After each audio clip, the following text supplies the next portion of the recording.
ඒක අවිවාදයෙන් යුතුව මේ රටේ ඔළුව තියෙන ස්වාමීන් වහන්සේලා පිළිගන්නවා. බලන්නකෝ ඔබ වහන්සේලාට ගමේ පන්සලේ ගමේ දායකයෝවත් නැහැනේ. ස්වාමීන් වහන්සේලා කියන කත්නෝරේ සිරිදම්ම හාමුදුරුවෝ ජාතිවාදී අවසන ආගම්වාදී අවසන ස්වාමීන් වහන්සේ නමක්ද? මේ වීඩියෝ එක ෂෙයා කරන්න කියලා සියලු දෙනාගෙන්ම ඉල්ලීමක් කරනවා.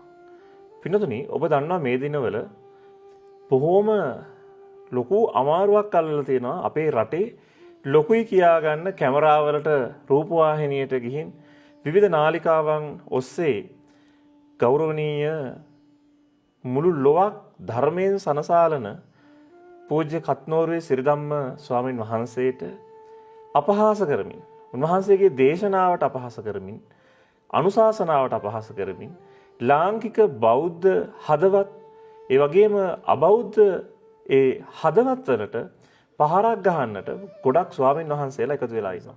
ඇත්තටම ඔබ දන්නවා මේ දිනවල කත්නෝරුවේ සිරිදම්ම ස්වාමින් වහන්සේට තදින්ම මඩ පහරවල් එල්ල කරන මිනිස්සු ගාව තියෙන උන්වහන්සේ කෙරෙහි තියෙන පැහැදීම නැති කරන්නට අංක 1ටම පොළවේ ඉන්නේ බොහොම මේ සමාජයේ හොඳයි යහපත් කියලා හිතාගෙන ඉන්න විද්වත් හාමුදුරුවෝ ටික. හේතුව දැන් උන්වහන්සේලාට බඩේ පාර වැදිලා තියෙන්නේ. උන්වහන්සේලාගේ views යන්නේ නැහැ. උන්වහන්සේලාගේ page එක run වෙන්නේ නැහැ. උන්වහන්සේලාගේ ධර්මය අහන්න දැන් මිනිස්සු නැහැ. එතන හැමදාම දුකයි කියලා මිනිස්සු දුකටම පත් කරලා ඒක දුකෙන් ගොඩ එන ක්‍රමය මිනිස්සුන්ට සරලව කියලා දුන්නේ නැහැ. නමුත් අද අපේ රටේ විශාල විදිහට විනාශ වුණු තරුණ පිරිස වෙනුවෙන් ඉතාමත් කෙටියෙන් සිංහලෙන් බණ කියන අපේ කත්නෝරුවේ සිරිදම්ම හාමුදුරුවෝ උන්වහන්සේව තලලා පෙරලා පොඩි කරලා දානවා. හේතුව තමයි ගොඩාක් හාමුදුරුවෝ ගොඩාක් පාලි කිව්වට මේ රටේ ගොඩාක් මිනිස්සුන්ට පාලි තේරෙන්නේ නැහැ. ධර්මයේ ඉගෙන ගන්න ධර්මයේ තේරුම් ගන්න පුළුවන් බොහොම සුළු පිරිසක් ඉන්නේ. ඒතකොට සුළු පිරිසට සිංහලෙන් බණ කියන අපේ කත්නෝරුවේ සිරිදම්ම ස්වාමීන් වහන්සේට ගොඩාක් හාමුදුරුවෝ ගහන්නේ.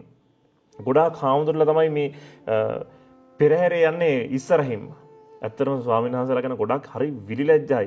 හරි හිරිකිත හිතෙනවා මේ සමහර ලොකෝයි කියන හිතාගෙන ඉන්න ස්වාමීන් වහන්සේලා ගැන. ඇත්තට මේ පහත් වැඩ කරන්න එපා. මේ ඔය ගොඩක් මම දැකලා තියෙනවා දවසම දකින්නවා හරිම දුකෙන් ඉන්නේ. මොකද හේතුව පුංචි දරුවගේ ඉඳලා මහලු අම්මා තාත්තා එනකම් විශේෂයෙන් තරුණ පරම්පරාවේ දරුවෝ අද බණපදයක් අහනවාද? ඒ අහන්නේ කත්නෝරුවේ සිරිදම්ම ස්වාමීන් වහන්සේ නිසාමයි. ඒක අවිවාදයෙන් යුතුව මේ රටේ ඔළුව තියෙන ස්වාමීන් වහන්සේලා පිළිගන්නේ. සමහර මුස්ලිම් අයට දෙමළ අයට පිරිත් කර තේරෙන්නේ නැහැ. ඒ වගේ තමයි මේ ස්වාමීන් වහන්සේලා ඔයාලා ගොඩාක් පාලි කිව්වට ගොඩාක් සිංහල මිනිස්සුන්ට තේරෙන්නේ නැහැ. ඒ නිසා තේරෙන සිංහලෙන් බණ කියන හාමුදුරුවන්ව වටන්න එපා. තේරෙන සිංහලෙන් බණ පදයක් කියනකොට සිංහලයක් බණ අහනවා, දෙමළ මිනිස්සුත් බණ අහනවා, මුස්ලිම් මිනිස්සුත් බණ අහනවා. ඒ නිසා මේ ගෞරවනීය කත්නෝරුවේ සිරිදම්ම ස්වාමීන් වහන්සේගේ මේ මාර්ගය වහන්න වහන්සේලා උත්සාහ කරන්න බෑ. හේතුව දැන් ඔබ වහන්සේලා ගොඩක් රිදිලා තියෙන්නේ. ඒ රිදිලා තියෙන හේතුව තමයි ඇත්තම කියන්නේ ස්වාමීන් වහන්සේලා බලන්න දැන් පළතුරු වටි ටික අරගෙන කට්ටිය ඉන්නේ නැහනේ. ඔබ වහන්සේලාට දැන් පිරිකර ටික අඩු වෙලානේ. අන්න ඒ ඉරිසියාව තියෙන්නේ. මතක තියාගන්න මේ ශාසනය තුළ තමයි අපිත් ඉන්නේ. ඒ නිසා අපි දන්නවා ඔබ වහන්සේලාගේ ඉරිසියාව මොකද්ද කියලා. ඔබ වහන්සේලාට නොලැබීමයි මේ හේතුව.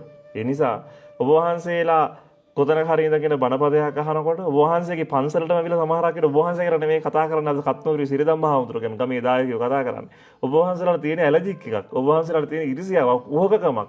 ඒක තමයි ඇත්තම කතාව. ඒ නිසා අපේ බණ අහන සිංහල, දෙමළ, මුස්ලිම් සියලුම දෙනාට මම මේ කියන්නේ මෝඩයන්ගේ වචනවල රැවටෙන්න මේක ෂෙයා කරන්න. ඔය ගොන්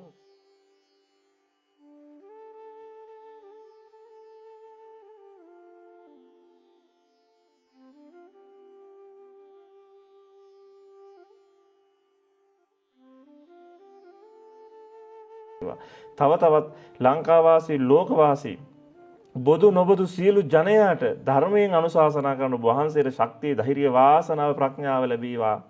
මේ ගහන ගල් එකක්වත් ඔබ වහන්සේ ගණන් නොගෙන ඒ පුළුවන් නම් ඒ ගල් ටික එකතු කරලා තව ධර්මශාලාවක් හදලා බොහෝ දෙනෙකුට බණපදයක් කියන්න ඔබ වහන්සේට ශක්තිය, ධෛර්ය, වාසනාවම ලැබීවා, ලැබිත්වා කියලා අපි ආශිර්වාද කරනවා. ඒ නිසා කාලකන්නියෝ මොනවා කොහොම කිව්වත් ඔබ වහන්සේ ගමන නතර කරන්න එපා.